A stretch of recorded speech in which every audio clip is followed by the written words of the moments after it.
রেখেছে। ঠিক আছে, সারা পৃথিবীর খ্রিস্টানদেরকে আল্লাহ কোরআনও বলেছে ওয়ালা যালিম। এরা তো বুঝে না, এরা বুঝেই না, এদেরকে বুঝাবে কে? আর যে জেনেও বুঝেও মানে না, ওই তো অভিশপ্ত। ইবলিস জেনে বুঝে মানে না, এই জন্য ইবলিস অভিশপ্ত। আর ইহুদিরা সব জানে, ওরা খুব ভালো করে জানে জুয়া মানে ধ্বংস, ওরা খুব ভালো করে জানে মদ মানে ধ্বংস। এই জন্য ওরা মদও খায় না, ওরা নিজেরা জুয়াও খেলে না। ওদের স্কুলে মদও নাই, জুয়াও নাই। কট্টরভাবে পারিবারিকভাবে ওরা এটা মেনে চলে, মদও খাওয়া যাবে না, জুয়াও খেলা যাবে না। কিন্তু গোটা দুনিয়ার মানুষ যেন মদ খেয়ে মরে যায়, মদ খেয়ে পাগল হয়ে থাকে, জুয়া খেলে পাগল হয়ে থাকে, এর জন্য ওরা সব অর্থ বিনিয়োগ করবে। ও খ্রিস্টানদেরকেও পাগল বানিয়ে শিখিয়েছে তোমরা মদ খাও, জুয়া খেলো। গোটা খ্রিস্টান বিশ্ব মদ খাচ্ছে, জুয়া খেলতেছে। প্রত্যেকটা খ্রিস্টান নগরীতে দেখবেন পাবস আছে, জুয়ার মদের বার আছে ভরা। কিন্তু ওরা নাই এর মধ্যে, ওরা আর 5 সীমানাতে নাই। ওরা পড়াশোনা জ্ঞান বিজ্ঞান নিয়ে ব্যস্ত। ওরা যখন বিয়ে করেছে তখন 7টা-8টা বাচ্চা ছাড়া বাচ্চা নেই। আপনি এখানে বসে থেকে উঠে গিয়ে কল দিবেন ইউরোপ এবং আমেরিকায় যে কোনো আত্মীয় স্বজনকে যে আপনার আশেপাশে কোনো ইহুদি থাকলে আমাকে জানান তো, আর বাচ্চা কয়টা। তো কেউ বলবে না যে কোনো ইহুদি পরিবারের 2টা বাচ্চা, 1 ছেলে 1 মেয়ে, বলবে না, নেই না। ওরা এর মুখে লাথি মারে। ওরা এটাকে কঠোরভাবে বিশ্বাস করে যে বেশি বাচ্চা নিতে হবে, একদম দাঁতে দাঁত কামড়ে বিশ্বাস করে। আর সারা পৃথিবীর মানুষ যেন পাগল হয়ে কম করে বাচ্চা নেয়, এটার জন্য ওরা অর্থ বিনিয়োগ করে। এই রকম ভয়ঙ্কর জাতি হচ্ছে তারা। তো আমরা মুসলমানেরা শিক্ষায় এবং জ্ঞানে পিছিয়ে আছি, এবং আমাদের সন্তানেরা এই জিনিসগুলো বুঝে না। আমরা আমাদের দিনকে শক্তভাবে আঁকড়ে ধরে রাখতে পারি। তো দিনকে শক্তভাবে আঁকড়ে ধরে রাখতে হলে, পরবর্তী প্রজন্মকে আঁকড়ে ধরে রাখাতে হলে, চলমান যে শিক্ষা ব্যবস্থা আছে, এই শিক্ষা ব্যবস্থার বিপরীতে মসজিদ ভিত্তিক দিন শিক্ষার কোনো বিকল্প নাই। আমি কত রকম করে এই জিনিসটা বোঝানোর চেষ্টা করি, কত উদাহরণ দিয়ে তার হিসাব নাই। তার মধ্যে একটা উদাহরণ নতুন দিচ্ছি ইদানিং, যে যদি এই রকম জালসা সম্মেলন দিয়ে কোনো বেশি উপকার হতো, মানে খুব ভালো উপকার হতো, তাহলে ব্রাক আর খ্রিস্টান মিশনারিরা খালি জালসার সম্মেলনই করে বেড়াতো। কথা মনে বুঝতে পারেননি আমার? তো ব্রাক আর খ্রিস্টান মিশনারি এখন পর্যন্ত একটা সম্মেলনে যে করলো না খ্রিস্টান মাযহাব প্রচার করার জন্য, বুঝেননি মনে হয় আমার কথা। একটাও তো করেনি আর খ্রিস্টান ধর্ম প্রচার করে, একটা জালসাও করেনি, ব্রাকও করেনি। করেছে কি? শিক্ষা, শিক্ষা, সিলেবাস। স্কুল বানাতে হবে, কলেজ বানাতে হবে, গ্রামে গ্রামে প্রাথমিক স্কুল তৈরি করে দিতে হবে ব্রাকের, যেখানে ছেলেমেয়েরা এসে শিখবে নাচ গান। শিক্ষা অন্তত তাদের দেখে শিখেন যে এইটা টেকসই নয়। জালসা দিয়ে মানুষকে দিক নির্দেশনা দেওয়া যায়, কিন্তু এটা টেকসই নয়। এখন উঠে গিয়ে সবাই ভুলে যাবে। টেকসই ওঠেই যখন আপনার সন্তান সন্ততিকে আপনি মসজিদে, শতভাগ মুসলমানের সন্তানকে মসজিদে ন্যূনতম দিনের জ্ঞান দিতে পারবেন, ওটাই টেকসই, ওটাই টিকে থাকবে, তার মরা পর্যন্ত টিকে থাকবে। যতটুকু শিখবে অতটুকু নিয়ে পরবর্তী প্রজন্ম চলবে। অতএব ওইটার প্রতি ফোকাস করেন। বাড়ি থেকে ধরে ধরে নিয়ে এসে যাচাই করে বাছাই করে দেখেন যে কোন ছেলে কোরআন শিখেছে, কে শিখেনি, কে দিন শিখেছে, কে শিখেনি।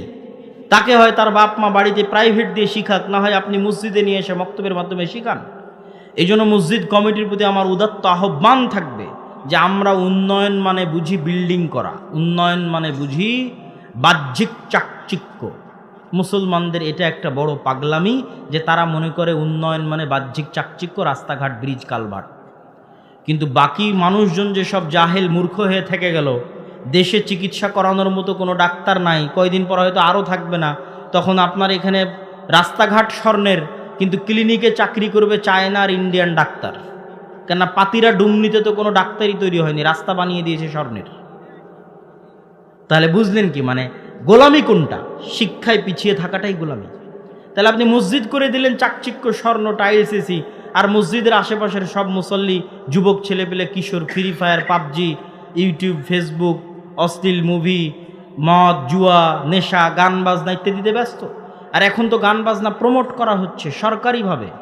আলিয়া মাদ্রাসাগুলোতে পর্যন্ত সংস্কৃতির ক্লাসের নামে গান বাজনা শেখানো হচ্ছে। ওয়াল ইয়াজ বিল্লাহ। ভয়ঙ্কর পর্যায়ে চলে গেছে আমাদের জাতি। সেই জায়গায় যদি আপনারা শিক্ষায় ফোকাস না দেন, তাহলে ভবিষ্যৎ অন্ধকার। হে দুনিয়ার মানুষ, আল্লাহ তোমাদেরকে আদেশ দিচ্ছেন, পৃথিবীর সৃষ্টিকর্তা তোমাদেরকে আদেশ দিচ্ছেন যে তোমরা প্রত্যেকটা প্রত্যেকটা বিষয়ের আমানতকে তার নিজ নিজ জায়গায় পৌঁছে দাও। আর যখনই তোমরা ফায়সালা করবে তখন ন্যায় পরায়ণতার সাথে ফায়সালা করো।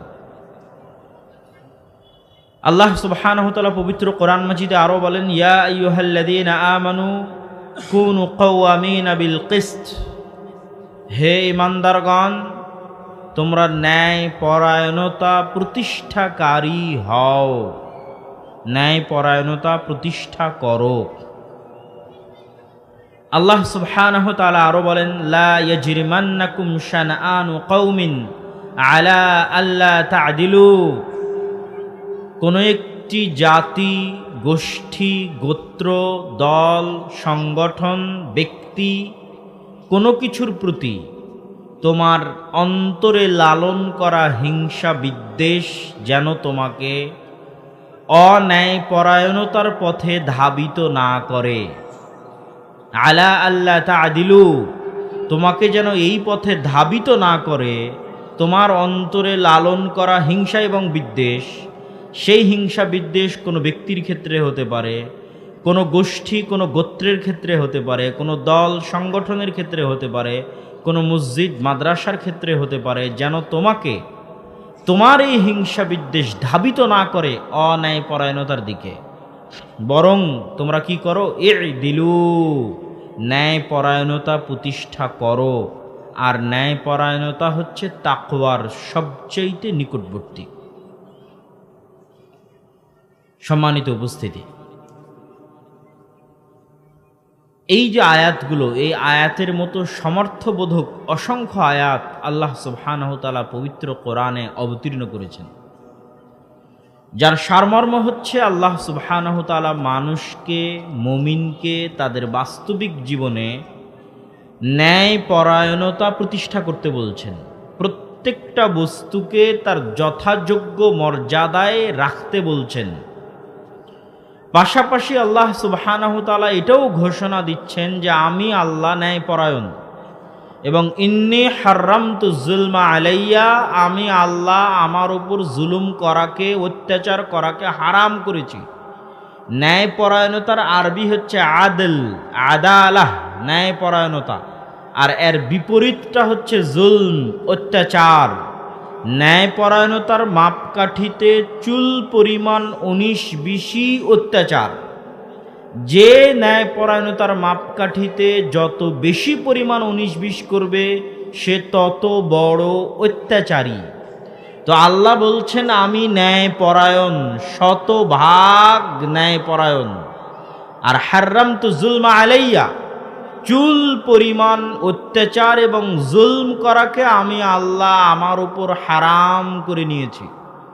পৃথিবীর মানুষ যদি কোথাও ন্যায় পরায়ণতা না পায়, জজ কোর্ট, হাইকোর্ট, সুপ্রিম কোর্ট, গ্রাম্য সালিশ, পারিবারিক বিচার, প্রাতিষ্ঠানিক বিচার সালিশ, কোথাও যদি ন্যায়পরায়ণতা না পায়, তাহলে কিয়ামতের মাঠে আমি আল্লাহ শতভাগ ন্যায়পরায়ণতা তাকে বুঝিয়ে দিব। সৃষ্টিকর্তা হিসেবে এটা আমার উপর আমি ফরজ করে নিয়েছি, এটা আমার জিম্মেদারি, এটা আমার দায়িত্ব। এই জন্য আমি আমার উপর জুলমকে হারাম করেছি।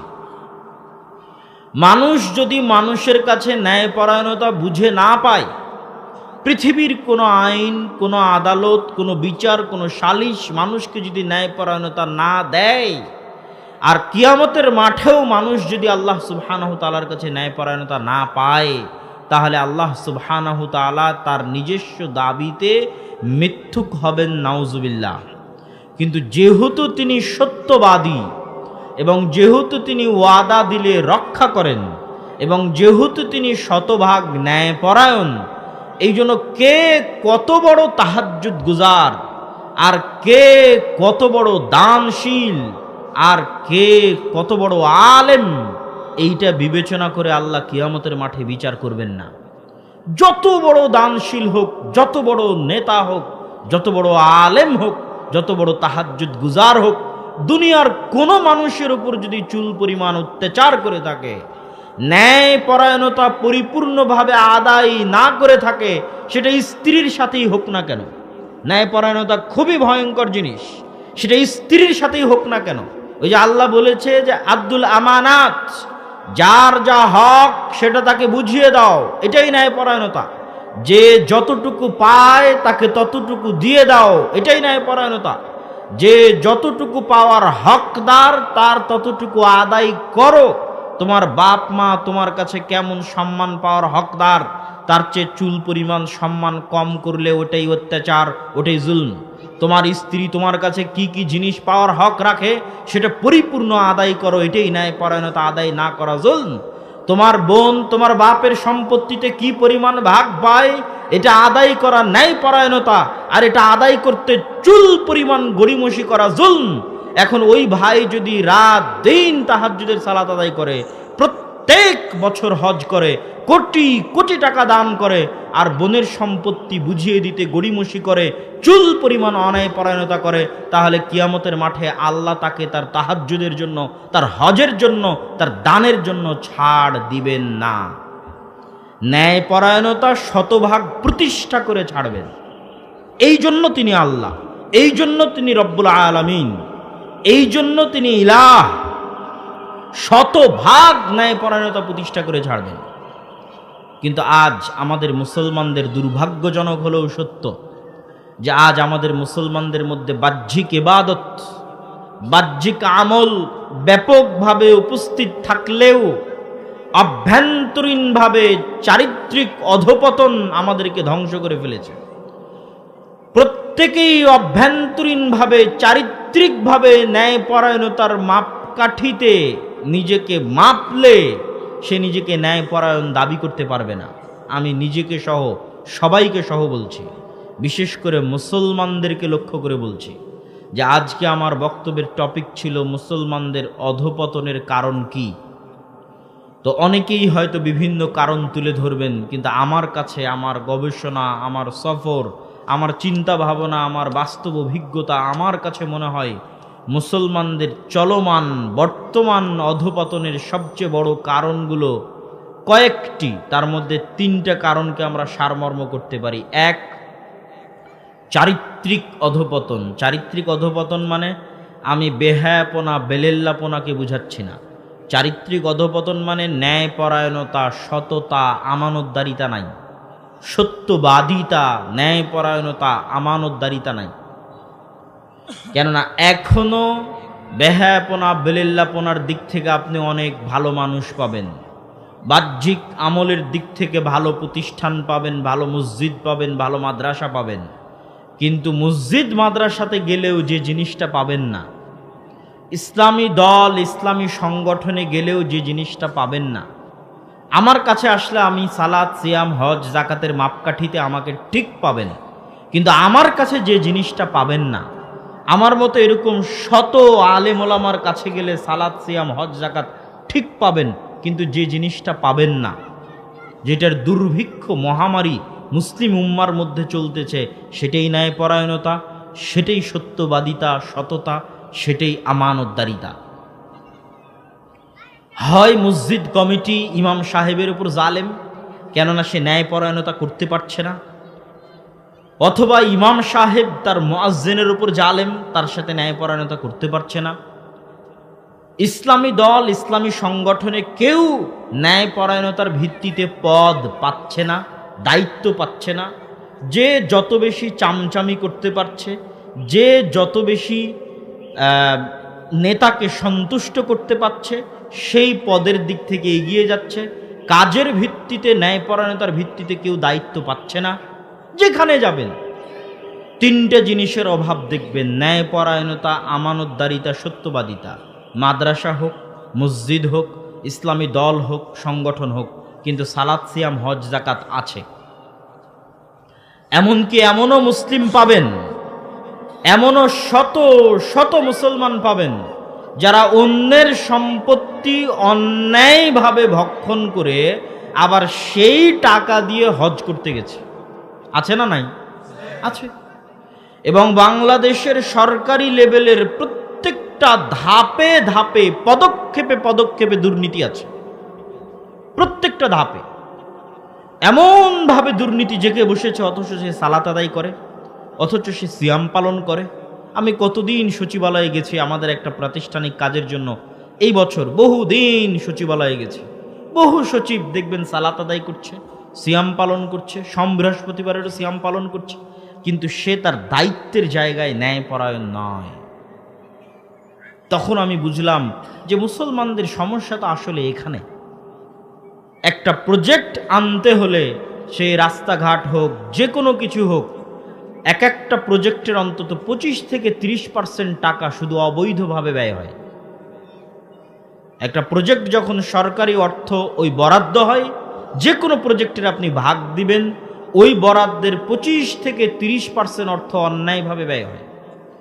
প্রজেক্ট কোন ঠিকাদারে পাবে, সেই ঠিকাদারে যাদের কাছ থেকে প্রজেক্ট নিয়ে আসবে তাদেরকে ঘুষ দিয়ে এসেছে, সাইট ইঞ্জিনিয়ারকে ঘুষ দিচ্ছে, স্থানীয় এমপি মন্ত্রী নেতা খেতাকে ঘুষ দিচ্ছে, নিজে নিচ্ছে।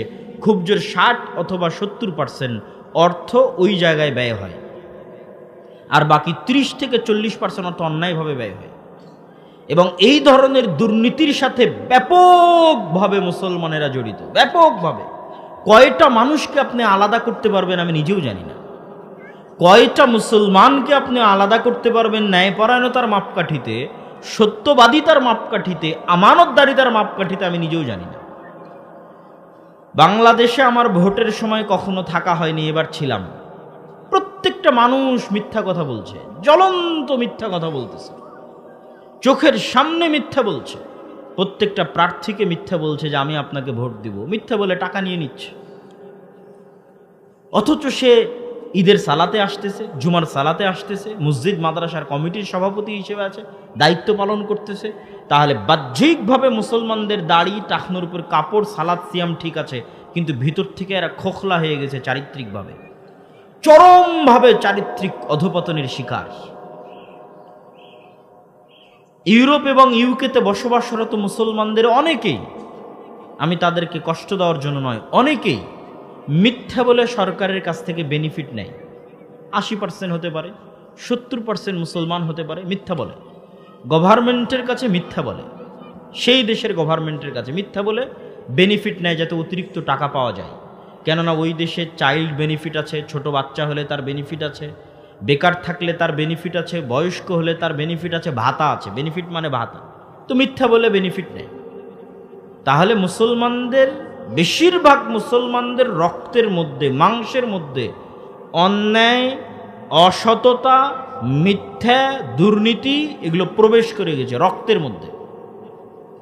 এবং সরকারি লেভেল বাদ দেন, যারা স্থানীয় পর্যায়ে ব্যবসা বাণিজ্য করে খাচ্ছে, তারাও প্রত্যেকটা ধাপে ধাপে মিথ্যা বলে অর্থ ইনকাম করতেছে, প্রত্যেকটা পদক্ষেপে মিথ্যা বলতেছে। তাদের কাছে সবচেয়ে সহজ কাজ মিথ্যা বলা, সবচেয়ে সহজ কাজ অন্যায় করা তথা ন্যায়পরায়ণতা ঠিক না রাখা, সবচেয়ে সহজ কাজ গীবত করা, সবচেয়ে সহজ কাজ গালি দেওয়া, সবচেয়ে সহজ কাজ অপবাদ দেওয়া। অথচ সবাই সালাত আদায়কারী, সবাই সিয়াম পালনকারী, সবারই টাকনোর উপর কাপড়, সবারই মুখে দাড়ি। তাহলে সমস্যা ওখানে নয়, সমস্যা কোথায় সেটা আমাদের খুঁজে বের করতে হবে। সম্মানিত উপস্থিতি, তাহলে মুসলমানদের সামগ্রিক অধপতনের 1 নাম্বার বলেছি চারিত্রিক অধপতন। এবং এই চারিত্রিক অধপতন দেখা দিয়েছিল বানু ইসরাইলের মধ্যে। চারিত্রিক অধপতন মানে আমি বেহায়াপনা, বেলেল্লাপনার কথা বলিনি। সত্য বলার সাহস নাই, ন্যায়পরায়ণতা বাস্তবায়ন করার হ্যাডম নাই, সাহস নাই, হিম্মত নাই। চুরি, বাটপারি, দুর্নীতি, মিথ্যার মধ্যে জীবন, জন্ম থেকে মৃত্যু পর্যন্ত। এই জন্য এরা গোলাম। আর একই স্বভাব প্রবেশ করেছিল বানু ইসরাইলের মধ্যে। বানু ইসরাইল কারা? নবী ইয়াকুব আলাইহিস সালাতু ওয়াস সালামের সন্তানদের বলা হয় বানু ইসরাইল। ইয়াকুব আলাইহিস সালাতু ওয়াস সালামের অপর নাম হচ্ছে ইসরাইল। ইয়াকুব আলাইহিস সালাতু ওয়াস সালাম কার সন্তান? ইসহাক আলাইহিস সালাতু ওয়াস সালামের সন্তান। ইসহাক আলাইহিস সালাতু ওয়াস সালাম কার সন্তান? ইব্রাহিম আলাইহিস সালাতু ওয়াস সালামের সন্তান। এখানে একটা মজার কথা বলে রাখি, পৃথিবীর তিনটা ধর্ম হচ্ছে সেমেটিক রিলিজিয়ান বা আব্রাহামিক রিলিজিয়ান। ইব্রাহিম আলাইহিস সালাতু ওয়াস সালামের ডিসেন্ডেন্ট, তার বংশধর দাবি করে মিল্লাতে ইব্রাহিমের অনুসারী হওয়ার দাবিদার পৃথিবীর 3টা ধর্ম, ইহুদি, খ্রিস্টান, ইসলাম। মুসলমানেরা, যদিও সবাই মুসলমান ছিলেন। আল্লাহ কোরআনে বলছেন ইব্রাহিম ইহুদিও ছিলেন না, নাসারাও ছিলেন না, বরং কি ছিলেন? মুসলিমা, মুমিনা, তিনি মুসলিম ছিলেন।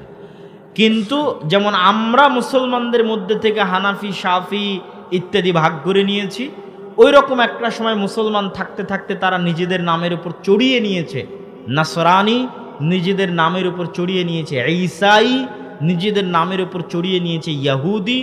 ঠিক আছে, এই ধরনের নাম তারা নিজেদের উপর চড়িয়ে নিয়েছে, কিন্তু তারাও আব্রাহামিক রিলিজিয়ান। ইব্রাহিম আলাইহিসসালাতু ওয়াসসালামকে তারা বলে আব্রাহাম, ইসহাক আলাইহিসসালাতু ওয়াসসালামকে তারা বলে আইজ্যাক, ইয়াকুব আলাইহিসসালাতু ওয়াসসালামকে তারা বলে জ্যাকব, ইউসুফ আলাইহিসসালাতু ওয়াসসালামকে তারা বলে জোসেফ, দাউদ আলাইহিসসালাতু ওয়াসসালামকে তারা বলে ডেভিড, ঈসা আলাইহিসসালাতু ওয়াসসালামকে তারা বলে জেসাস, মূসা আলাইহিসসালাতু ওয়াসসালামকে তারা বলে মোজেস। মেইন ঘটনাগুলো এক। যেমন নূহ আলাইহিসসালামের বন্যার ঘটনা কোরআনে আছে, তেমন নূহ আলাইহিসসালামের বন্যার ঘটনা তাওরাতে আছে, তোরা, তারা বলে তোরা, ওল্ড টেস্টামেন্ট। তেমন নূহ আলাইহিসসালামের বন্যার ঘটনা ইনজিল বা নিউ টেস্টামেন্ট বা বাইবেলের মধ্যেও আছে। ঘটনার ধারা বিবরণীতে পার্থক্য থাকতে পারে। যেমন ইসমাইল আলাইহিসসালাতু ওয়াসসালামের জবাই করার ঘটনা কোরআনে আছে, ঠিক তেমনি জবাইয়ের ঘটনা তোরাহ বা তাওরাত বা ওল্ড টেস্টামেন্টেও আছে, ইনজিল বা নিউ টেস্টামেন্ট বা বাইবেলেও আছে। কিন্তু সেখানে নাম পরিবর্তন হয়ে আছে ইসহাক। তারা দাবি করে ইব্রাহিম আলাইহিসসালাতু ওয়াসসালাম ইসহাক আলাইহিসসালাতু ওয়াসসালামকে জবাই করেছিলেন আল্লাহর জন্য, আর তিনি একমাত্র দয়াপ্রাপ্ত এবং রহমতপ্রাপ্ত। আর কোরআন বলছে না, ইব্রাহিম আলাইহিসসালাতু ওয়াসসালাম জবাই করেছিলেন ইসমাইল আলাইহিসসালাতু ওয়াসসালামকে, আর উভয়ই দয়াপ্রাপ্ত এবং রহমতপ্রাপ্ত। ইসহাক এবং তার বংশধরেরাও দয়াপ্রাপ্ত, রহমতপ্রাপ্ত, ইসমাইল এবং তার বংশধরেরাও দয়াপ্রাপ্ত এবং রহমতপ্রাপ্ত। যাক, এই সংক্ষিপ্ত সারমর্মের পর আমরা একটু বানু ইসরাইলের পরিচয় দেখি। তাহলে ইয়াকুব বিন ইসহাক বিন ইব্রাহিম, তো ইয়াকুব আলাইহিসসালাতু ওয়াসসালামের 12 সন্তান, 12 সন্তানের এক সন্তান ইউসুফ আলাইহিসসালাতু ওয়াসসালাম কুয়ার মধ্যে পড়ে বাজারে বিক্রি হয়ে গেলেন মিশরের। আজও ফিলিস্তিন থেকে মিশরের যোগাযোগ, যেমন এখনকার নিউজ, আপডেট নিউজ হচ্ছে যে গাজার মানুষজন বিভিন্ন অঞ্চল ছেড়ে দিয়ে পালিয়ে গিয়ে মিশরের সীমান্তবর্তী রাফা ক্রসিংয়ে আশ্রয় নিয়ে আছে। গাদাগাদি করে তাঁবু টানিয়ে 20 লক্ষ মানুষ অবস্থান করছে, পশু প্রাণীর মতো, গরু ছাগলের মতো। তাদের কোনো বাড়িঘর নাই, কিছু নাই, কেননা সব ভেঙে ফেলেছে, চুরমার করে দিয়েছে বোমা বর্ষণ করে। মানবেতর জীবনযাপন করছে তারা রাফা ক্রসিংয়ে। এখন ইসরায়েল চাচ্ছে সেখানেও হামলা করতে, এখনো শুরু করেনি, আল্লাহ সুবহানাহু ওয়া তাআলা জানে কবে শুরু করবে। তো এই রাফা ক্রসিংটাই হচ্ছে মিশরের সাথে সংলগ্ন ফিলিস্তিনের ভূমি। তো ইসহাক, ইয়াকুব, ইব্রাহিম এরা বাস করতেন ফিলিস্তিনে, আর ইব্রাহিমের বাবা বাস করতেন ইরাকে। ইরাক থেকে হিজরত করে ইব্রাহিম এসেছেন ফিলিস্তিনে। আর লূত আলাইহিসসালাতু ওয়াসসালামের শহর যখন আল্লাহ উল্টিয়ে দিয়েছে, তখন লূত আলাইহিসসালাতু ওয়াসসালামও এসেছেন ফিলিস্তিনে, জেরুজালেমে, আল আরজুল মুকাদ্দাসা, পবিত্র ভূমি। এগুলো সব কোরআনে বলা আছে, যা বলছি সবই কোরআনে। তো ইউসুফ আলাইহিসসালাতু ওয়াসসালাম প্রথম ফিলিস্তিন থেকে গেলেন মিশরে, তারপরে জেলখানা থেকে মিথ্যা অপবাদ নিয়ে জেল খেটে তিনি হয়ে গেলেন মন্ত্রী। মন্ত্রী হওয়ার পর তার বাপ এবং বাকি 11 ভাইকে মিশরে ডেকে পাঠালেন। তো বাপ এবং বাকি 11 ভাই মিশরে গিয়ে যখন তাকে সিজদা করছে বাকি 11 ভাই, তখন ইউসুফ আলাইহিস সালাম বলছেন, বাবা হাদা তাবিলুর উয়ায়া, এই যে এইটাই হচ্ছে আমার ওই স্বপ্নের ব্যাখ্যা, যেই স্বপ্ন আমি ছোটবেলায় দেখেছিলাম, ইন্নী রাআইতু আহাদা আশারা কাওকাবা, যে 11টা তারকা আমাকে সিজদা করতেছে, সেই স্বপ্নের ব্যাখ্যা এই যে আমার 11 ভাই আমাকে সিজদা করতেছে। তো আমরা ঘটনা সামনের দিকে আগাই। এই 11 ভাই আর ইউসুফ মিলে 12 ভাই, এই 12 ভাইকেই বলা হয় বানু ইসরাইল। ইউসুফ আলাইহিসসালাতু ওয়াসসালামের মৃত্যুর পরে ফেরাউনেরা যখন ক্ষমতায় আসে, তখন ফেরাউন ইউসুফের বংশধরদেরকে, ইয়াকুবের বংশধরদেরকে গোলাম বানায়, এবং এই গোলামির জীবনযাপন তারা করে 300, 350, 400 বছর। 300, 350, 400 বছর পর নতুন নবী মুসা, ইউসুফ থেকে মুসার ব্যবধান 300, 350, 400 বছর। তাহলে ইউসুফ আলাইহিস সালামের মৃত্যুর পর বানু ইসরাইল ফেরাউনের গোলাম হয়ে গেল, আর ফেরাউনের গোলাম থাকা অবস্থায় জন্ম নিল নতুন নবী মুসা। কেমন গোলাম ছিল ফেরাউনের? আল্লাহ কোরআনে বলছেন, ইউযাব্বিহুনা আবনাআকুম ওয়া ইস্তাহইউনা নিসাআকুম ওয়া ফি যালিকুম বালাউম মির রাব্বিকুম আযীম। ফেরাউন তোমাদের ছেলে সন্তানদের তোমাদের চোখের সামনে জবাই করত, জীবন্ত জবাই করত। ওয়াস্তাহিউনা নিসাকুম, আর তোমাদের মেয়ে সন্তানদের বাঁচিয়ে রাখতো। এই রকম জুলুম ছিল, এই রকম গোলাম ছিল। আজকের যুগের ফেরাউনেরা যেমন সারা পৃথিবীর মানুষের চোখের সামনে, সারা পৃথিবীর মানুষের চোখের সামনে Facebook, YouTube, Instagram, Twitter, BBC, CNN, Al Jazeera, সারা পৃথিবীর টিভি, ক্যামেরা, চ্যানেলের লাইভের সামনে আজকের যুগের ফেরাউনেরা যেমন মুসলমানদেরকে ওপেন জবাই করতেছে, কেউ বাধা দেওয়ার নাই, কেউ ঠেকানোর নাই, একই রকম গোলামি। গোলামি সেম। ওই বানু ইসরায়েলেরা একই রকম গোলামি করেছিল ফেরাউনের, যখন ফেরাউন তাদের চোখের সামনে তাদের ছেলে সন্তানদের জবাই করত। আর আজকে সারা পৃথিবীর চোখের সামনে বানু ইসমাইলের সন্তানদের জবাই করতেছে। আজকের যুগের ফেরাউনেরা গোলামির লেভেল একই। তথা ওই যুগের বানু ইসরায়েলেরা ওই যুগের ফেরাউনের যেমন গোলাম ছিল, আমরা আজকের মুসলমানেরা এই যুগের ফেরাউনের তেমনই গোলাম। ওই যুগের বানু ইসরায়েলদের যেমন ন্যূনতম স্বাধীনতা ছিল না, আজকের যুগের যারা আমরা মুসলমান বানু ইসমাইল, কিন্তু এই যুগের বানু ইসরায়েল তাদের ওই রকম ন্যূনতম স্বাধীনতা নাই। সারা পৃথিবীর চোখের সামনে ওপেন হত্যা হচ্ছে, গণহত্যা হচ্ছে, পৃথিবীতে কেউ কথা বলার নাই। গোলামির লেভেল একই রকম। এই জন্য বানু ইসরায়েলের কথা আমাদের জানতে হবে, এই জন্যই জানতে হবে। কোরআনে একমাত্র জাতি বানু ইসরায়েল যাদের কথা আল্লাহ বিস্তারিত বলেছেন। কোরআনে একমাত্র জাতি বানু ইসরায়েল যাদের কথা আল্লাহ বিস্তারিত বলেছেন। পবিত্র কোরআনে একমাত্র জাতি বানু ইসরায়েল যাদের কথা আল্লাহ বিস্তারিত বলেছেন। আর কোন জাতির কথা, কোন কওমের কথা আল্লাহ তো বিস্তারিত বলেননি। কোরআনের প্রত্যেকটা হরফ দামি, প্রত্যেকটা বাক্য দামি। এত দামি গ্রন্থর একটা বেশিরভাগ অংশ আল্লাহ পরিপূর্ণ করে রেখেছেন শুধু বানু ইসরায়েলের ঘটনা দিয়ে, যে বানু ইসরায়েলরা এই করলো, বানু ইসরায়েলদের সাথে এই হলো, বানু ইসরায়েলরা এই করলো, বানু ইসরায়েলদের সাথে এই হলো। কেন? এই জন্যই যে ওই যুগের বানু ইসরায়েলরা যেমন ছিল, উম্মতে মুহাম্মাদি একদিন তেমন হয়ে যাবে। আরো সারমর্ম করে বললে, এই কোরআন যাদের কাছে থাকবে, এই কোরআন যারা পড়বে, তাদের জন্য বানু ইসরায়েলের ঘটনা কোরআনে দিয়ে দিলাম। কেননা বানু ইসরায়েলদের সাথে যেমন হয়েছিল, বানু ইসরায়েলেরা যেমন করছিল, এই কোরআনের যারা অনুসারী হবে তাদেরও একদিন অবস্থা ওই রকম, ওই পর্যায়ে হয়ে যাবে। তারা যেন বানু ইসরায়েলের ঘটনা দেখে শিখতে পারে, বানু ইসরায়েলের ঘটনা পড়ে শিক্ষা নিতে পারে যে আজ আমরা কোন অবস্থায় আছি, আর আজ থেকে 5000 বছর আগে আল্লাহ কোরআনে বলছে বানু ইসরায়েলেরা কি অবস্থায় ছিল। অবস্থা তো একই রকম, হুবহু একই রকম অবস্থা। তাহলে ওই বানু ইসরায়েলেরা কি কারণে এই অবস্থার মধ্যে ছিল, ওই একই কারণে আমরা এই অবস্থার মধ্যে আছি। ওই বানু ইসরায়েলেরা কিসের মাধ্যমে এই অবস্থা থেকে পরিত্রাণ পেতে পারত, আমরা ওইটার মাধ্যমে পরিত্রাণ পাবো, এটা শিখতে হবে। তো এই বানু ইসরায়েলদের ঘটনা আল্লাহ সুবহানাহু ওয়া তাআলা কোরআনে বলেছে তাদের সাথে আমাদের অবস্থা মিলানোর জন্য, তাদের চারিত্রিক নৈতিক অধপতন দেখানোর জন্য। আমাদের চারিত্রিক নৈতিক অধপতন কোন জায়গায় গেছে সেটার সাথে মিলানোর জন্য সংক্ষিপ্ত কয়েকটি ঘটনা যা কোরআনেই আছে। যখন মূসা আলাইহিস সালাতু ওয়াস সালাম বানু ইসরায়েলদের নিয়ে সমুদ্র পার হচ্ছেন, সমুদ্র পার হয়ে পালিয়ে যাচ্ছেন না, ফিরে যাচ্ছেন। কোথায় ফিরে যাচ্ছেন? মূসা আলাইহিস সালামের 400 বছর আগে, যখন ইউসুফ আলাইহিস সালাতু ওয়াস সালাম আর তার 11 ভাই ফিলিস্তিন থেকে মিশর এসেছিলেন, বাবা ইয়াকুব সহ। আজ 400 বছর পর মূসা আলাইহিস সালাম ওই বানু ইসরায়েলদের নিয়েই ফিরে যাচ্ছেন ওই ফিলিস্তিনে, ওই জেরুজালেমে, পালিয়ে না। মূসা আলাইহিস সালামের 400 বছর আগে ইউসুফ আলাইহিস সালাতু ওয়াস সালাম এবং তার 11 ভাই এবং তাদের বাবা ইয়াকুব কোথায় থেকে এসেছিলেন? ফিলিস্তিন, জেরুজালেম থেকে। তো 400 বছর পর মূসা আলাইহিস সালাম পালিয়ে যাচ্ছেন না, পালিয়ে গেলে আফ্রিকায় যেতেন। উনি আফ্রিকায় যাননি, উনি ফিরে যাচ্ছেন ফিলিস্তিনে, জেরুজালেমে, আল আরজুল মুকাদ্দাসা, পবিত্র ভূমিতে।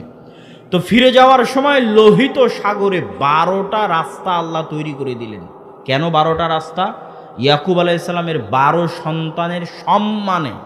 আরে একটা রাস্তা দিয়েও সবাই পার হয়ে যেতে পারত, কিন্তু 12 সন্তানের 12 বংশের প্রত্যেকের সম্মান প্রকাশ করার জন্য, প্রত্যেককে আলাদাভাবে সম্মানিত করার জন্য সমুদ্রের মধ্যে 12টা রাস্তা তৈরি হলো। 12টা রাস্তা দিয়ে 12টা গোত্র, 12টা সন্তানের 12টা বংশধর পার হয়ে গেল। পার হয়ে যাওয়ার পর বিশাল মরুভূমি, আজও মরুভূমি। আজও যেখানে তুর পাহাড় আছে, সেই তুর পাহাড়ের আশেপাশে সিনাই মরুভূমি, বিশাল মরুভূমি, সৌদি আরবের সীমান্তবর্তী, মিশরের সীমান্তবর্তী, ইসরায়েল ফিলিস্তিন জর্ডানের সীমান্তবর্তী এই মধ্যের বিশাল মরুভূমির নাম সিনাই মরুভূমি। এই মরুভূমির মধ্যে আছে তুর পাহাড়, যেই পাহাড়ে ইবাদত করতে গেছিলেন মুসা আলাইহিস সালাতু ওয়াস সালাম 40 রাতের জন্য আল্লাহ সুবহানাহু ওয়া তাআলার। তো মরুভূমিতে তো পানি নাই, লোহিত সাগরের লবণাক্ত পানি খাওয়া সম্ভব নয়, মিশরে ফিরে যাওয়াও সম্ভব নয়, আর ফিলিস্তিনে জেরুজালেমে বসবাস করতে শক্তিশালী আমালেকা গোত্র ঢুকাও সম্ভব নয়। তো এখন মরুভূমিতে ঘুরপাক খাও, পানির ব্যবস্থা কেমনে হবে? ওয়াইয ইসতাসকা মূসা লিকাওমিহি ফাকুল নাযরিব বিআসাকাল হাজারা ফানফাজারাত মিনহু ইসনাতা আশারাতা আইনা। যখন বানু ইসরাইলেরা মুসাকে বলল মরুভূমিতে পানির ব্যবস্থা নাই, তোমার আল্লাহকে বলো পানির ব্যবস্থা করে দিতে। আমি মুসাকে বললাম, মুসা তোমার হাতের লাঠি দিয়ে পাথরে আঘাত করো। যখনই মুসা হাতের লাঠি দিয়ে পাথরে আঘাত করলো, তখন ইয়াকুব আলাইহিস সালামের 12 সন্তানের 12 বংশের জন্য পাথর থেকে 12টি ঝর্ণাধারা প্রবাহিত হয়ে গেল। আল্লাহু আকবার! কি সম্মান আল্লাহ বানু ইসরাইলকে দিয়েছিলেন। আল্লাহ কোরআনে বলছেন যে এই সম্মানগুলো আমি তাদেরকে দিয়েছিলাম। তারপরে তারা বলছে খাবার তো নাই, মরুভূমিতে কি উৎপাদন করবে, খাবার নাই। আল্লাহ বলছেন আমি জান্নাত থেকে পাঠিয়ে দিলাম মান্নার সালোয়া তোমাদের জন্য। মান্নার সালোয়া কি? মুফাসসিরিনে কেরাম লিখছেন কোয়েল জাতীয় দামি এক প্রকার পাখি, যা সকালবেলা গাছে এসে বসতো, ওইটাকে জবাই করা হতো। আর ওই গোস্তের সাথে পৃথিবীর সবচেয়ে উন্নত জাতের মাশরুম, যা মরুভূমিতে বৃষ্টি হলে হয়, তাছাড়া অন্য কোথাও হয় না, যার বর্তমান কেজি 1 কেজির দাম বাংলাদেশি টাকায় 5 লক্ষ টাকা। ওই দামি মাশরুম আর ওই পাখির গোস্ত, এটা জান্নাত থেকে আসতো আল্লাহ সুবহানাহু ওয়া তাআলার পক্ষ থেকে। তাহলে পর পর কতগুলো নিয়ামত সমুদ্রের মধ্যে চোখের সামনে দেখলো, রাস্তা হয়ে যাচ্ছে চোখের সামনে। ওয়াংতুম তানজুরুন, তোমরা নিজেরা চোখের সামনে দেখেছো ফেরাউনকে ডুবে মরতে। কোন ফেরাউন? যে ফেরাউন তোমাদের ছেলে সন্তানদের জবাই করত, ওই ফেরাউনকে তোমরা তোমাদের চোখের সামনে ডুবে মরতে দেখেছো। আর কি? তোমাদের জন্য পাথর থেকে ঝর্ণাধারা প্রবাহিত করে দিয়েছি। আর কি? জান্নাত থেকে তোমাদের জন্য খাবার দিয়েছি। তারপরে এবার আল্লাহ বলছে তোমরা এবার দেখো উম্মতে মুহাম্মাদি, যে এত দয়া, এত করুণা, এত রহমত করার পর বানু ইসরাইল পাল্টা কেমন নিমক হারামি করলো, কেমন ধোকাবাজি করলো, কেমন শঠতা করলো, কেমন মুনাফিকি করলো আল্লাহর সাথে। দেখো মুসা আলাইহিস সালাম যখন তুর পাহাড় থেকে তাওরাত নিয়ে ফিরে আসছে, তখন বানু ইসরাইল বলছে লান নুমিনা হাত্তা নারাল্লাহ জাহরাতান, ততক্ষণ পর্যন্ত তোমার এই তাওরাতে বিশ্বাস করব না যতক্ষণ না নিজে চোখে তোমার আল্লাহকে না দেখব। নাউজুবিল্লাহ! এর চেয়ে বড় আর কি দেখবি তোরা, যে চোখের সামনে ফেরাউন মরে গেল, সমুদ্রের মধ্যে দিয়ে রাস্তা তৈরি হয়ে গেল, পাথর ফেটে ঝর্ণাধারা বের হলো, আসমান থেকে জান্নাত থেকে খাদ্য আসতেছে, আর কি লেখা লাগে? তো বলে আল্লাহকে সচক্ষে না দেখলে তোমার তাওরাত মানব না। 40 রাতের জন্য যখন ইবাদত করতে গেল মুসা আলাইহিস সালাম, ইত্তাখাযতুমুল ইজল, তোমরা বাছুরের পূজা করা শুরু করেছিলে, শিরক করেছিলে। মাত্র 40 দিনের ব্যবধানে, মাত্র 40 দিনে তোমরা শিরকে লিপ্ত হয়েছো আল্লাহকে ভুলে গিয়ে। আর কি করেছো তোমরা? তোমাদের এত বড় দয়া এবং নেয়ামত থাকার পরও তোমরা মুসাকে বলছো লান নাসবিরা আলা তুআমিন ওয়াহিদ ফাদউ লানা রাব্বাক ইউমবিতু লানা। মুসা, এই এক খাবার, এই প্রত্যেক দিন মান্নার সালোয়া জান্নাত থেকে আসে, এই এক খাবার আমাদের ভালো লাগে না। বলেন নাউজুবিল্লাহ! মুসা তোমার আল্লাহকে বলো এই মরুভূমি থেকে খাবার উৎপাদন করে দিতে, এই মরুভূমি থেকে চাল ডাল পেঁয়াজ রসুন আদা শশা উৎপন্ন করে দিতে বলো, শাক সবজি। তোমার আল্লাহ সুবহানাহু ওয়া তাআলাকে আমরা মরুভূমিতেই খাবার উৎপন্ন দেখতে চাই। তখন আল্লাহ সুবহানাহু ওয়া তাআলা বললেন, এতই যখন উৎপন্ন শাক সবজি ফলমূল খাওয়ার ইচ্ছা, তাহলে মরুভূমি পার হলেই উর্বর জমি শুরু হবে ফিলিস্তিনের, জেরুজালেমের। যুদ্ধ করে বিজয় করো, যা ভালো লাগে আবাদ করে খাও, যুদ্ধ করে বিজয় করতে হবে। তখন তারাই, এই বানু ইসরাইলি উত্তর দিল, ইযহাব আনতা ওয়া রাব্বুকা ফাকাতিলা, মুসা তুমি আর তোমার আল্লাহ গিয়ে যুদ্ধ করো। যুদ্ধ করে যেই দিন তোমাদের বিজয় হয়ে যাবে, ওই দিন আমাদেরকে বলিও আমরা এখানে বসে থাকলাম, আমরা যুদ্ধ করতে পারবো না। বলে নাউজুবিল্লাহ! শুধু তাই নয়, যখন এই ঘটনা ঘটলো তখন মুসা আলাইহিস সালাম হতাশ হয়ে গেলেন। মুসা আলাইহিস সালাম বলেন, আল্লাহ আমি আর আমার ভাই ছাড়া এই জাতির দায়িত্ব আমি নিতে পারবো না। এগুলো সব কোরআনে আল্লাহ বলেছেন, যা বলছি প্রত্যেকটা কথা কোরআনে আছে। আমি বলেছি যে বানু ইসরাইলের ঘটনা আল্লাহ যত বিস্তারিত কোরআনে বলা হয়েছে এই জাতির ঘটনা, আর কোনো জাতির ঘটনা এত বিস্তারিত বলা হয়নি। কেন এত বিস্তারিত কোরআনে এই জাতির ঘটনা? কেন? এটা বুঝতে হবে। এর মধ্যে আমাদের জন্য শিক্ষা আছে। কেন আমরা ওরকম হয়ে গেছি? আমরা এই যুগের বানু ইসরাইল হয়ে গেছি। স্বভাবে, চরিত্রে, চাল চলনে, কথাবার্তায় একই মিথ্যা, একই সঠতা, একই ধোঁকা, একই নিমখারামি আমাদের রক্ত এবং আমাদের মাংসের মধ্যে ঢুকে গেছে। এই জন্য বুঝতে হবে। মুসা আলাইহিস সালাম বললেন, আল্লাহ আমি পারবো না, আমি আমার আর আমার ভাইয়ের দায়িত্ব নিতে পারবো, এই কওমের দায়িত্ব নিতে পারবো না। আল্লাহ বললেন, তোমাদের জন্য 40 বছরের গজব, ইয়াতিহুনা ফিল আরজ, এই মরুভূমির মধ্যে 40 সানা, 40 বছর তোমরা পাগলের মতো ঘুরতে থাকবে। এই 40 বছরের মধ্যে মুসা আলাইহিস সালামের মৃত্যু হয়ে গেল। নতুন নবী হলেন ইউশা বিন নুন। বানু ইসরাইলের নতুন নবী হলেন ইউশা বিন নুন। ইউশা বিন নুন 40 বছর পর বানু ইসরাইলদের নিয়ে বলল, তোমরা তওবা করো, ইস্তেগফার করো এবং চলো যুদ্ধ করি। আল্লাহ জেরুজালেম বিজয় করতে বলেছে, চলো যুদ্ধ করি। তারা জেরুজালেম বিজয়ের জন্য যুদ্ধে অবতীর্ণ হলো। যখন শুক্রবার বিকেল বেলা সূর্য ডুবলেই শনিবার শুরু হবে, শনিবার পবিত্র দিন। ইহুদি ধর্ম অনুযায়ী, আল্লাহর দেওয়া বিধান অনুযায়ী, ইহুদি ধর্ম অনুযায়ী শনিবার পবিত্র দিন, যেটা এখন মানসুখ। আল্লাহর দেওয়া বিধান অনুযায়ী, ইসলামের নিয়ম অনুযায়ী শুক্রবার পবিত্র দিন, তখন শনিবার ছিল। তো শুক্রবার সূর্য ডুবলেই শনিবার শুরু হবে, যুদ্ধ বন্ধ হয়ে যাবে। ইউশা বিন নুন আল্লাহকে বললেন, আল্লাহ আপনি এই সূর্যকে থামিয়ে দেন আমাদের জন্য, যেন আজকে যুদ্ধ করে বিজয় অর্জন করতে পারি। রাসূল সাল্লাল্লাহু আলাইহি সাল্লাম বলছেন, পৃথিবীর ইতিহাসে প্রথমবারের মতো একমাত্র একবারের জন্য আল্লাহ সূর্যকে থামিয়ে দিয়েছিলেন, বানু ইসরাইল যেন জেরুজালেম বিজয় করতে পারে। এই জন্য আল্লাহ ইউশা বিন নুনের দোয়ার কারণে সূর্য থামিয়ে দিলেন। বানু ইসরাইল জেরুজালেম বিজয় করবে। আল্লাহ আদেশ দিচ্ছেন, শোনো, এত বড় বড় নিমক হারামে অপরাধ করার পর তোমাদেরকে জেরুজালেম বিজয় করার মতো দয়া রহমত আমি দিচ্ছি, অতএব আমার একটা আদেশ তোমরা মানো। জেরুজালেমে যখন প্রবেশ করবে, আমার শুকরিয়ার জন্য মাথা নত করে প্রবেশ করবে, আর মুখে উচ্চারণ করবে একটা জিকির, হিত্তাতুন।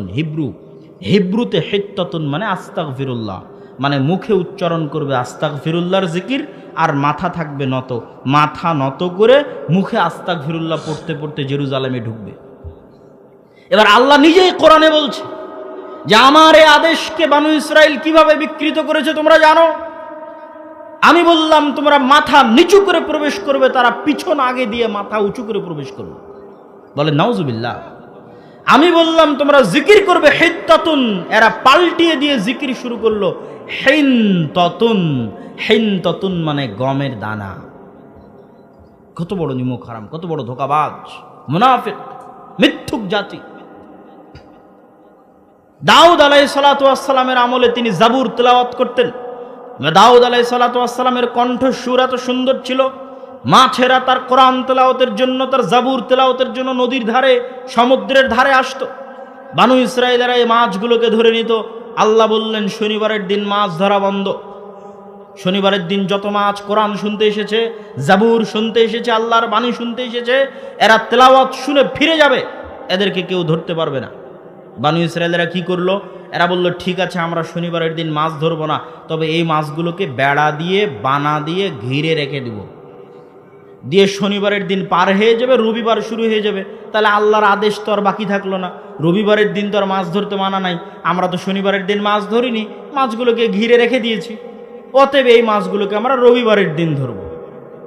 আল্লাহ তাদের এই মিথ্যা, এই ধোঁকা, এই সঠতায় এতটা রাগান্বিত হলেন যে তাদের এক দলকে আল্লাহ শুকুর আর বানরে পরিণত করে দিলেন।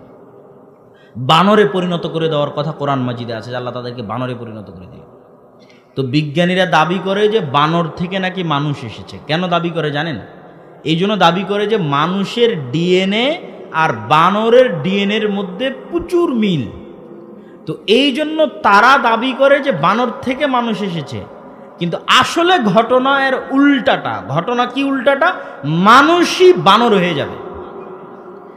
কেননা মানুষের ডিএনএর সাথে বানর আর শুকুরের ডিএনএর এত মিল যে আল্লাহ যদি মানুষকে মানুষ রাখা অবস্থায় আর দ্বিতীয় কোনো প্রাণী বানাতে চান, সামান্য পরিবর্তন করে আর দ্বিতীয় কোনো প্রাণীতে আল্লাহ আমাদেরকে রূপান্তর করতে চান, আমার শরীরের মধ্যে সামান্য ডিএনএ পরিবর্তন করে আল্লাহ আমাকে দ্বিতীয় কোনো প্রাণী বানাতে চাইলে অতি সহজে, অতি অল্প সময় আল্লাহ আমাকে শুকুর আর বানর বানিয়ে দিতে পারবে। কেননা আমার ডিএনএর সাথে বানর আর শুকুরের ডিএনএর মিল আছে। ওদের থেকে আমরা আসিনি, কিন্তু আমরা ওরা হয়ে যাব। যেমন বানু ইসরায়েলেরা হয়েছিল। যেমন আল্লাহর নবী বলেছে আমার উম্মতের একটা অংশ বানর শুকুর হয়ে যাবে, এটা হওয়া খুবই সহজ, এটা চোখের পলকে হয়ে যাবে। যেমন চোখের পলকে মানুষ ক্যান্সার আক্রান্ত হয়ে যাচ্ছে, এরকম চোখের পলকে শরীরের কোথাও কোষ বৃদ্ধি হয়ে যাচ্ছে, ক্যান্সার চোখের পলকে, এরকম চোখের পলকে সামান্য ডিএনএ পরিবর্তন হয়ে যাবে, সকালে ঘুম থেকে উঠে দেখবে বানর হয়ে গেছে, সকালে ঘুম থেকে উঠে দেখবে শুকুর হয়ে গেছে। তো বিজ্ঞানীরা এই জিনিসটা ভুল বুঝেছে, তারা এই ডিএনএর মিলের কারণে তারা মনে করছে আমরা মনে হয় আগে বানর ছিলাম এখন মানুষ হয়েছি। না, আমরা আগে থেকেই মানুষ, কিন্তু আমরা যদি আল্লাহর গজবে নতুন কোনো প্রাণীতে রূপান্তর হই তাহলে কিসে রূপান্তরিত হব? বানরে অথবা শুকুরে, যেটা বানু ইসরায়েলেরা হয়েছিল। সম্মানিত উপস্থিতি, তাহলে এই যে বানু ইসরায়েলের সঠতা এবং ধোঁকা দেখলেন, এবার বলেন তো যেই বানু ইসরায়েলেরা এরকম মিথ্যা, এরকম মোনাফিকি, এরকম সঠতা, এরকম ধোঁকার মধ্যে আছে, এরা কার সন্তান? ভুলে গেছেন মনে হয়। কার সন্তান? ইয়াকুব আলাইহিস সালামের সন্তান, নবীদের সন্তান, ইব্রাহিম আলাইহিস সালামের সন্তান। আলোচনা তো শুরুই করেছিলাম সেটা দিয়ে, ভুলে গেলে হবে না তো। এরা তো তারাই যাদের জন্য আল্লাহ 12টা রাস্তা তৈরি করলেন সমুদ্রে, তো তারা কারা? তারা ইয়াকুব আলাইহিস সালামের 12 সন্তান। তাহলে নবীর সন্তান কেমনে এত নিচে নেমে গেল এটা আমাকে জানতে হবে। আর তাদের ওই ধোঁকা, ওই সঠতার সাথে আমাদের মিল এবার খুঁজে দেখেন। তারা ধোঁকাবাজি মোনাফিকি করেছে নবীদের সাথে, আর আমরা ধোঁকাবাজি মোনাফিকি করছি সরাসরি কার সাথে? মানুষের টাকা মেরে নিয়ে হজ করে আল্লাহকে দেখাচ্ছে, আল্লাহ দেখো আমি কত পরহেজগার। এটা কি ধোঁকা না? এটা ধোঁকা। সবাই আমরা ধোঁকা দিচ্ছি। আমি তলে তলে সুদ ঘুষের সাথে জড়িত আছি, দুর্নীতির সাথে জড়িত আছি, বাহিরে মানুষকে দেখাচ্ছি দেখো আমি কত বড় হাজি, কত বড় নামাজি, কত বড় দাড়িয়ালা। আল্লাহকেও দেখাচ্ছি দেখো আল্লাহ আমি কত বড় দানশীল। তো আমি তো ধোঁকাবাজ, আমি তো অন্যের সম্পদ জোর করে মেরে নিয়েছি, আমি তো দুর্নীতির সাথে জড়িত আছি, আমি তো সকাল সন্ধ্যা মিথ্যা বলে টাকা ইনকাম করছি, তাহলে তো আমি মিথ্যুক, আমি তো ধোঁকাবাজ। তাহলে এই ধোঁকাটা, এই গেমটা আমরা আমাদের সাথে যে গেমটা আমরা খেলতেছি, এটা মূলত আল্লাহকে ধোঁকা দেওয়ার জন্য। আর ওরা এই ধোঁকাটা দিতে চাইতো নবীকে। তো এখন যদি বানু ইসরায়েলেরা উঠে, নতুন করে জেগে উঠে, তাহলে জেগে উঠে যদি উম্মতে মুহাম্মাদিকে দেখে, তাহলে ওরাই লজ্জা পাবে যে আমরা এদের চেয়ে ভালো ছিলাম। এরা যে পরিমাণ মিথ্যা বলতে পারে, যে পরিমাণ দুর্নীতি করতে পারে, যে পরিমাণ ধোঁকা দিতে পারে, যে পরিমাণ 2 নাম্বারি করতে পারে, তারপরে আবার এই মিথ্যা, এই দুর্নীতি, এই ধোঁকার টাকার উপর ভিত্তি করে আবার হজও করে, আবার নামাজও পড়ে, আবার দানও করে। এ কোন আজীব গেম, আজীব খেলা, আজীব ধোঁকার খেলা। সম্মানিত উপস্থিতি, এই জন্য তাদের ঘটনা বলে দেখালাম যে আপনি মিলিয়ে দেখেন তাদের ধোঁকাবাজি আর আমাদের ধোঁকাবাজি, তাদের মিথ্যা আর আমাদের মিথ্যা। এবার চলে আসেন তারা নবীর সন্তান হওয়ার পরেও এই রকম নিম্ন শ্রেণীর আচরণ কেন করত। আর আমরা মুসলমানেরা কি উন্নত চরিত্রের ছিলাম না যে আমরা আজকে এত নিম্ন আচরণ করছি? এবার মুসলমানদের উন্নত চরিত্র দেখেন। তাদেরও কারণ বলি, তার আগে মুসলমানদের 2-1টা উন্নত চরিত্র দেখেন। ওমর রাদিয়াল্লাহু তাআলা আনহু ন্যায় পরায়ণতার মাপকাঠিতে নিজেকে শতভাগ ঠিক রাখবেন। এই জন্য ওমর রাদিয়াল্লাহু তাআলা আনহু নিজেকে ন্যায় পরায়ণতার মাপকাঠিতে শতভাগ ঠিক রাখবেন। শুধু এই জন্য, ন্যায় পরায়ণতার মাপকাঠিতে যেন চুল পরিমাণ এদিক ওদিক না হয়, শুধু এই জন্য ওমর রাদিয়াল্লাহু তাআলা আনহু মদিনা থেকে জেরুজালেমের অর্ধেক রাস্তা, এই 1500 কিলোমিটারের অর্ধেক রাস্তা, 700 কিলোমিটার, 650 কিলোমিটার রাস্তা নিজে পায়ে হেঁটেছেন, আর গোলামকে উটের পিঠে বসিয়ে রেখেছেন, খালি এটা প্রমাণ করতে যে আমি ওমর ন্যায়পরায়ণ, আমি ওমর ন্যায়পরায়ণ শাসক, শতভাগ ন্যায়পরায়ণ। শুধু এই ন্যায়পরায়ণতার মাপকাঠিতে নিজেকে শতভাগ উত্তীর্ণ করতে পারে। আপনি দেখেন আপনার স্ত্রীর সাথে আপনি শতভাগ ন্যায়পরায়ণ কিনা মাপেন। আপনার ভাইয়ের সাথে, আপনার বোনের সাথে, বাপ মায়ের সাথে, আপনার কর্মস্থলে, চাকুরির স্থলে আপনি শতভাগ ন্যায়পরায়ণ কিনা, আপনার অধস্তন কর্মচারী কর্মকর্তার সাথে আপনি ন্যায়পরায়ণ কিনা মাপেন। ভয়ঙ্কর জিনিস ন্যায়পরায়ণতা। তা আমরা তো ওমর রাদিয়াল্লাহু তাআলা আনহুর বংশধর। তাহলে মুসলমানেরা কেমন ন্যায়পরায়ণ ছিল সেটা দেখেন। স্পেনে যখন ইসলাম প্রবেশ করে, সারা পৃথিবীতে যখন ইসলাম প্রবেশ করে, একটা জিনিস আজকে বলে যাচ্ছি মনে রাখবেন, সারা পৃথিবীতে যখন মানুষ দলে দলে ইসলাম গ্রহণ করেছে, তার যত মানুষ দলে দলে ইসলাম গ্রহণ করেছে, তারা যতজন সালাত, সিয়াম, হজ, যাকাত দেখে ইসলাম গ্রহণ করেনি, 90% মানুষ, 99% মানুষ ইসলাম গ্রহণ করেছে শুধু এই কারণে যে অত্যাচার থেকে বাঁচতে চাইলে, ন্যায় পরায়ণতা পেতে চাইলে তোমরা ইসলামে যাও। স্পেনে যখন তারেক বিন জিয়াদ প্রবেশ করেছে, তখন স্পেনের মানুষরা তাদের শাসক দ্বারা এতটা মাজলুম ছিল, এতটা অত্যাচারিত ছিল, যখন তারা দেখলো বাপরে বাপ, মুসলমানদের মধ্যে ন্যায় পরায়ণতা দেখো, মুসলমানদের মধ্যে আমানতদারিতা দেখো, মুসলমানদের মধ্যে সত্যবাদিতা দেখো, এক কথার জন্য জীবন দিয়ে দিতে পারে মুসলমানেরা, কথার আমানত রক্ষা করার জন্য, ওয়াদার আমানত রক্ষা করার জন্য। আমরা যদি অত্যাচার থেকে বাঁচতে চাই, ইসলাম গ্রহণ করতে হবে। ইসলাম আমাদের ন্যায় পরায়ণতা দিতে পারবে, আমাদের সম্মান দিতে পারবে, আমাদের মর্যাদা দিতে পারবে, আমাদের অধিকার দিতে পারবে। আপনি বাংলাদেশের ইতিহাস পড়েন, বাংলাদেশের মুসলমানেরা বিহার, পশ্চিমবঙ্গ, আসাম, বাংলা, এই উড়িষ্যা, এই অঞ্চলের মুসলমানেরা কেন ইসলাম গ্রহণ করেছে? ব্রাহ্মণদের অত্যাচারিত হয়ে 4 বর্ণে ভাগ করে রেখেছিল ব্রাহ্মণরা হিন্দু সমাজকে। শূদ্র, বৈশ্য, ক্ষত্রিয়, ব্রাহ্মণ, এই 4 ভাগে ভাগ করে রেখে তারা যে জুলম এবং অত্যাচারের নিজাম এই অঞ্চলে প্রতিষ্ঠা করে রেখেছিল, যখন এই অঞ্চলের মানুষেরা দেখলো বাপরে বাপ, ইসলামে কি ন্যায় পরায়ণতা, কি আমানতদারিতা, কি উন্নত চরিত্র, কি সত্যবাদিতা, আমরা যদি বাঁচতে চাই অত্যাচার থেকে ইসলাম গ্রহণ করতে হবে। খালি অত্যাচার থেকে বাঁচতে ইসলাম গ্রহণ করেছে। মনে রাখতে হবে, ওই যুগে রাসূল সাল্লাল্লাহু আলাইহি ওয়াসাল্লামের যুগে এই ফোন আর এই ইউটিউব চ্যানেল আর এই মিডিয়া কিচ্ছু ছিল না। আজকে আমরা এত মিডিয়া নিয়ে, এত চিৎকার করে বক্তব্য দিয়ে বিপ্লব আনতে পারছি না। বিচ্ছিন্নভাবে মানুষ হেদায়েত হচ্ছে, বিচ্ছিন্ন, বিপ্লব নাই, মানে দলে দলে ইসলাম গ্রহণ করা নাই। বিচ্ছিন্নভাবে চিটাগাঙে একজন আমার বক্তব্য শুনে হেদায়েত হলো, খুলনাতে একজন ইউটিউবে বক্তব্য শুনে, বিচ্ছিন্ন, দলে দলে নাই। আর তখন এগুলো ক্যামেরা, মোবাইল কিচ্ছু ছিল না, কিন্তু মানুষ দলে দলে ইসলাম গ্রহণ করেছে। কেন? রাসূল সাল্লাল্লাহু আলাইহি সাল্লামের যে উন্নত চরিত্র ছিল, যে উন্নত সত্যবাদিতা, আমানতদারিতা, ন্যায়পরায়ণতা ছিল, যে উন্নত চরিত্রের উপর তিনি তার সাহাবীদেরকে প্রতিষ্ঠিত করেছিলেন, যেই ন্যায়পরায়ণতা, যে আমানতদারিতা, যেই সত্যবাদিতার উপর তিনি তার সাহাবীদের প্রতিষ্ঠিত করেছিলেন, এই সমস্ত সাহাবীরা, এই সমস্ত তাবিরা এইরকম উন্নত ব্যক্তিত্ব নিয়ে, পার্সোনালিটি নিয়ে, চরিত্র নিয়ে পৃথিবীর যে প্রান্তে গেছে, মানুষ খালি দেখেই ইসলাম গ্রহণ করেছে। দেখে যে এদের কাছে আসলে আমি অত্যাচারিত হব না, মাজলুম হব না, ধোকায় পড়ব না, খালি দেখে ইসলাম গ্রহণ করেছে। আর আমাদের মধ্যে ওই ন্যায়পরায়ণতা নাই, ওই আমানতদারিতা নাই, ওই সততা নাই, ওই সত্যবাদিতা নাই। এই জন্য আমরা চিৎকার করে 2-1টা মানুষকে বিচ্ছিন্নভাবে হেদায়েত করছি, আমাদের দেখে কেউ হেদায়েত হবে না। সম্মানিত উপস্থিতি,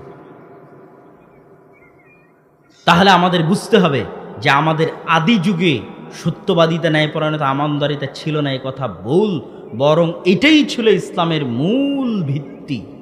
মুহাম্মদ সাল্লাল্লাহু আলাইহি ওয়াসাল্লামের উপর 40 বছর বয়সে যখন কোরআন অবতীর্ণ হয়, তখন কোরআন অবতীর্ণ হওয়ার পর সালাত, সিয়াম, হজ, যাকাতের আদেশ এসেছে। কিন্তু কোরআন অবতীর্ণ হওয়ার আগে থেকেই জন্মগত তিনি সত্যবাদী, জন্মগত তিনি আমানতদার, জন্মগত তিনি ন্যায়পরায়ণ। কোরআন অবতীর্ণ হওয়ার আগে থেকেই পুরো মক্কার মানুষ জানে মুহাম্মদ সাল্লাল্লাহু আলাইহি ওয়াসাল্লাম সত্যবাদী। গত 40 বছরে একদিনের জন্য, 1 সেকেন্ডের জন্য মিথ্যা কথা বলেননি, 1 চুল পরিমাণ মানুষের আমানতের খেয়ানত করেননি, কারো প্রতি চুল পরিমাণ অন্যায় করেননি। এটা মানুষ জানে। এইটা তার উপর কোরআন অবতীর্ণ হওয়ার আগে থেকেই জন্মগত তিনি। এটা খাদিজা রাদিয়াল্লাহু তাআলা আনহা বলছেন, কাল্লা লা ইউখজিকাল্লাহু আবাদা, কখনো নহে, আল্লাহ সুবহানাহু ওয়া তাআলা আপনাকে অপমান করবেন না, আল্লাহ আপনাকে ক্ষতিগ্রস্ত করবেন না, আল্লাহ আপনাকে অপমানিত করবেন না। কেন? তাসিলুর রাহিম, আপনি আত্মীয়তার সম্পর্ক রক্ষা করেন। তাকরিজ যায়েফ, মেহমান আসলে মেহমানের মেহমানদারি করেন। তুইনু আলা নাওয়াইবিল হক, বিপদগ্রস্ত মানুষকে সহযোগিতা করেন। ওয়া তাহমিলুল কাল, যার বোঝা ভারী হয়ে গেছে তার বোঝা উঠান। এগুলো খাদিজা রাদিয়াল্লাহু তাআলা আনহা বলছে যেই দিন